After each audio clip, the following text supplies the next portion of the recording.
Mga kapuso, naglabas po ng public apology ang Diocesan Shrine and Parish of the Immaculate Conception sa Malabon para sa naging pagtrato nito sa isang kalapati sa tradisyonal na salubong noong Easter Sunday. Binatikos ang parokya ng Italy ang pakpak ng isang buhay na kalapati at ginamit ito para alisin ang itim na tela sa imahe ng Birheng Maria. Ikinabit pa ang kalapati sa mga lobo na kalaunay pinalipad.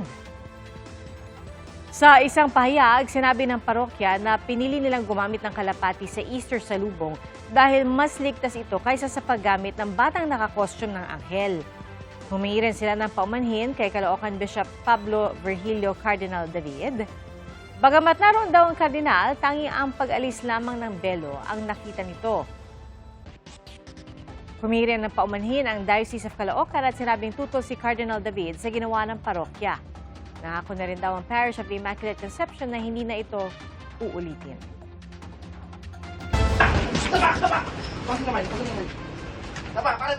Arestado sa Antipolo City ang isang lalaking suspect sa pangahalay sa 15 anyos na anak ng kanyang kinakasama. Ayon sa pulisya, nangyari ang sinasabing krimen noong nakaraang taon. Nagsumbong ang biktima sa kanyang ina pero hindi umano siya pinaniwalaan. Kaya sa kapatid nagsumbong ang dalagita. At nang lumabas ang arrest warrant, nagtago umano ang suspect. Pero naaresto rin kinalaunan ang suspect. Itinanggi ng suspect na hinalay niya ang dalagita. Nasa kustodiya na siya ng pulisya at naharap sa 2 counts ng sexual assault at 2 counts of statutory rape. Bago sa saksi, 6 patay sa malagim na disgrasya sa Ragay, Camarines Sur pasado alas 9 ngayong gabi. Pawang mga kawani ng Lupi LGU na sakay ng multicab ang mga nasawi.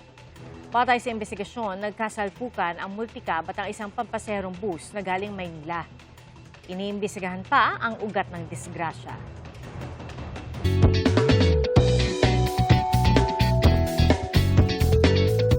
Kakaibang money bouquet ang regalo ng isang kuya para sa moving up ceremony ng kanyang kapatid sa Iloilo City. Ay kay Youth Cooper Janmar, bouquet ang hiniling na regalo ng kapatid niya si Jaya para sa pagtatapos sa junior high school. Tinupad naman ito ni Janmar pero imbes na bulaklak o papel na pera, pinuno niya ng piso-pisong barya.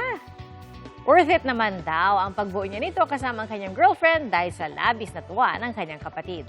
At biro pa ng mga netizens, hindi tinamad, pero tinipid.